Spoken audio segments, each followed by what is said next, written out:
Hello, this is Victoria Fox, and this is my video commentary for the movie Pickpocket. In this scene, the protagonist named Michel has returned to his room after his pickpocket partners had been caught by the police. He is about to be visited by the police inspector, who has suspected that Michel is a pickpocket from the beginning of the film. First, take note of Michel's room. The wallpaper is torn, there are no pictures of people, and it appears to be empty. Usually, a room is personalized to show the character of the person living there. The barrenness of the room reflects Michel's empty soul, and now he has no true personal attachments to anyone or anything. Michel lives in isolation. Here, Michel allows in the police inspector. Throughout the movie, the inspector has questioned Michel's ideologies, acting as a conscience who questions Michel's immoral actions. To emphasize this point, we see the inspector catch Michel in another lie. The dust that the inspector finds contradicts Michel's claim that he had been spending time in his room. This may be further metaphorical evidence that pickpocketing had been taking him away from his room. In a way, pickpocketing is an escape from his poorly developed social life. Watch, and we can see that while the inspector hasn't provoked Michel, he is still bothered by his presence. Notice the dialogue, and how antagonistic it seems. His following conversation could be interpreted as Michel's struggle with his inner conscience through the inspector. Now watch here. As Michel throws the book, the emotion we see in this scene contrasts with the quiet and subdued acting we see throughout the rest of the film. His pacing and his words reveal some of Michel's inner turmoil, which we never see from his facial expressions.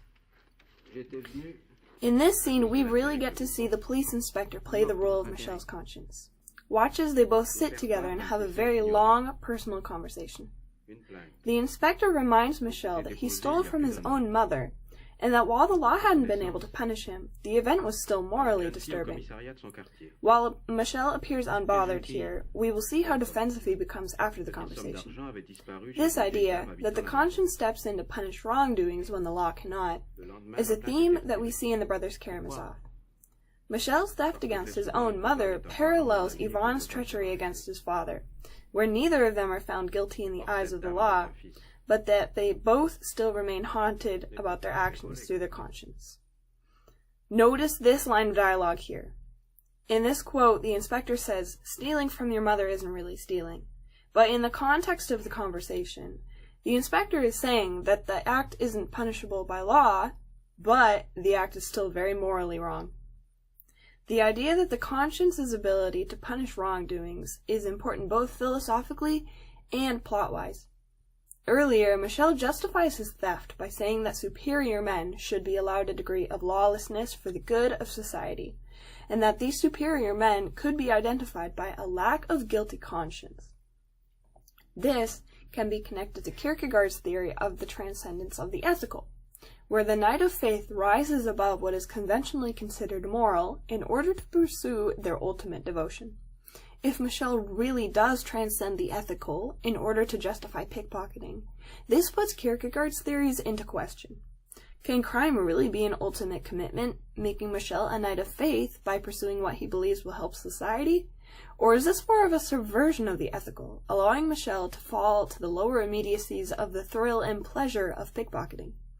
The answer isn't clear, and is intentionally left, perhaps, ambiguous by the director to make us question Michel and his motives.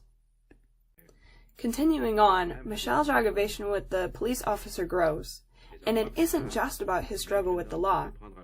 Also, the inspector raises doubts within his own conscience. Michel feels the pull of morality at this point, which shakes the foundation he uses to justify his crimes. The fact that he feels guilty is proof that he is not one of those supermen that he has built his identity around, and now he is in existential turmoil over his sense of self.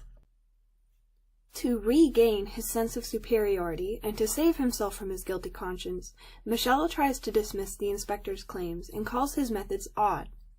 Also, Michel's stance and the camera angle literally puts Michel at a higher stance than the inspector, who had been sitting throughout the scene. Putting himself at a higher place of superiority reassures Michel that his actions are justified, because he denies his guilt and resumes his place as one of the supermen who are allowed outside the law.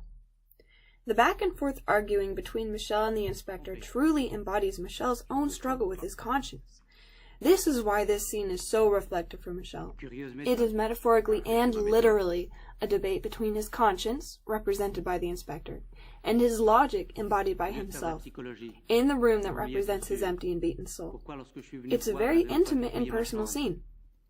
Here, Michel feels the pull of both perspectives, his logic and his conscience. They are the duality that plague his soul, much like the dualities present in Dostoevsky's book. There is one more line of dialogue that is critical to the significance of the scene. It reveals the inspector's true purpose for visiting Michel, which isn't to arrest Michel or to interrogate him for his crimes. Instead, the inspector claims that he wants to help Michel open his eyes, to see his actions for what they truly are, and to drop the illusion of his superiority over other people. This is my main takeaway from the scene. This is the point where Michel most strongly feels the conflict of the duality between his logic and his morality. While his rationality reasons that his theft is justified for the greater good, allowing him to transcend the ethical in a Kierkegaardian sense, some part of Michel still holds a guilty conscience and feels the sense of morality that stealing is wrong. Much like Ivan in The Brothers Karamazov, Michel is facing inner turmoil over his duality and has to reconcile his rationality and his morality in order to find redemption. Michel faces a turning point.